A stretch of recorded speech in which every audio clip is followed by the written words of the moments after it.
मेरे खास करके पार्लियामेंट्री अफेयर्स मिनिस्टर से विनती है कि क्या हमारे प्रोटोकॉल में हम क्या मैं व्यतीत होकर एक आज अलग सा शून्य प्रहर में एक विषय आपके सामने रख रहा हूं। मेरे क्षेत्र में मुंबई पोर्ट्स आता है, मेरे क्षेत्र में माझगांव डॉक लिमिटेड है। मुंबई पोर्ट्स ने एक गेट का उद्घाटन किया जब यहाँ पार्लियामेंट का सेशन चालू था। ऐन वक्त पर, मतलब कल उद्घाटन है, शाम को मुझे फोन आया दिल्ली में। मैंने कहा दिल्ली में लोकसभा शुरू है, ऐसी स्थिति आप उद्घाटन कैसे कर रहे हो? उसके बाद में और एक प्रोग्राम हुआ, पता नहीं चला। फिर माझगांव डॉक ने कोलकाता नाम की एक शिप का उद्घाटन किया, डिस्ट्रॉयर वेसल। उसके बाद में कल एक सबमरीन का उद्घाटन किया, कलावरी का, और एक बड़े जहाज का भी कल उद्घाटन हुआ। ये सारे उद्घाटन इस तरह से लिए जाते हैं कि ऐन वक्त पर हमें बताया जाता है। उसी तरह टाटा हॉस्पिटल में एक प्रोग्राम हुआ, हमारे मंत्री जी वहाँ हेल्थ मिनिस्टर आए। शाम के वक्त मुझे यहाँ दिल्ली से फोन आया कि कल उद्घाटन है, टाटा हॉस्पिटल मेरे क्षेत्र में बाजू में है। उसका किसी का फोन नहीं, उनके इसमें ज्यादा अधिकारी लोग बहुत राजनीति खेल रहे हैं।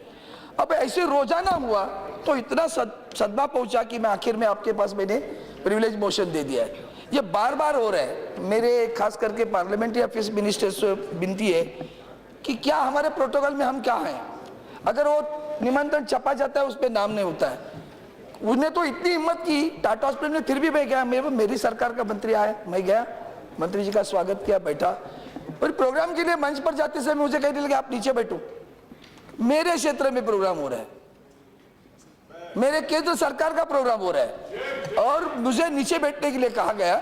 कल परसों रेल के डिपार्टमेंट ने एक जो उन्होंने आश्वासित किया था, उनका स्वागत, उनका अभिनंदन करना चाहता हूँ, सही मानो तो दिघी पोर्ट का एक उन्होंने करार कर दिया, एग्रीमेंट की। उसके बाद में रेल के बजट में जो कहा था कि रेल यूनिवर्सिटी प्रस्तावित करेंगे, तो रेल यूनिवर्सिटी और मुंबई यूनिवर्सिटी का एक टाइप करने का प्रोग्राम राजभवन में हुआ।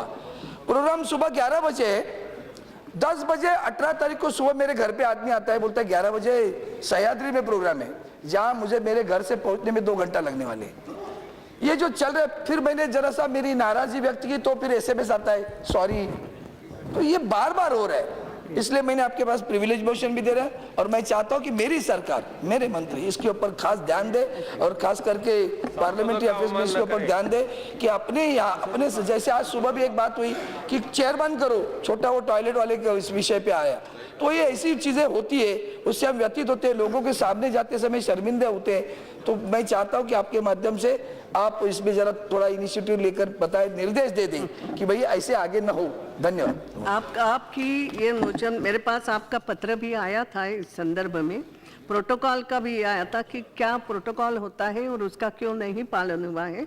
सो I have called for a factual note from the government in the matter and will take a decision. बाद में मैंने बुलाया है वैसे भी कोई, लेकिन अगर पार्लियामेंट्री अफेयर मिनिस्टर कुछ कहना चाहते हैं, केवल सोन जी का नहीं और कुछ सदस्यों का इधर उधर से कुछ शिकायतें आ रही है। सदन चलते समय ऑफिशियल कार्यक्रम, वहाँ सदन छोड़ के सदस्य वहाँ नहीं जा सकते। अपना क्षेत्र में कुछ कार्यक्रम, विकास का कार्यक्रम हो रहा है, उसका शुभारंभ हो रहा है, उसमें जनप्रतिनिधि नहीं है, वो उससे गलत मैसेज जाएगा। इसलिए 2, 3, 4, 5 लोगों ने ऐसी अलग अलग जगह से हमको बताया।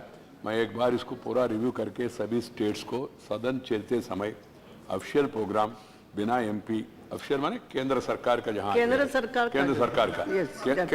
सरकार का ताल्लुक का जो कार्यक्रम है, ऐसा कार्यक्रम अवॉइड करना, सैटरडे संडे करे। दूसरा पॉइंट जिन्होंने कहा, जहाँ केंद्र सरकार का कार्यक्रम होता है वहाँ अनिवार्य रूप में मेंबर ऑफ पार्लियामेंट को मंच पे बुलाना, नाम भी होना, शिलान्यास में भी उनका नाम होना चाहिए। प्रोटोकॉल होता है, सीएम आए तो सीएम का, और उसके नेक्स्ट क्या है, वो रूटीन प्रोटोकॉल को फॉलो करना। ये दोनों एक बार सभी स्टेट्स को हम यहाँ से एक बार सबको रिमाइंड करेंगे और गाइडेंस भी देंगे। और इस पार्लियामेंट में जो हुआ इसके बारे में जिक्र करते हुए सबको, फिर आपका भी आदेश है, स्पीकर का पहले भी आदेश है। Thank you. श्री रमेश विदुड़ी जी।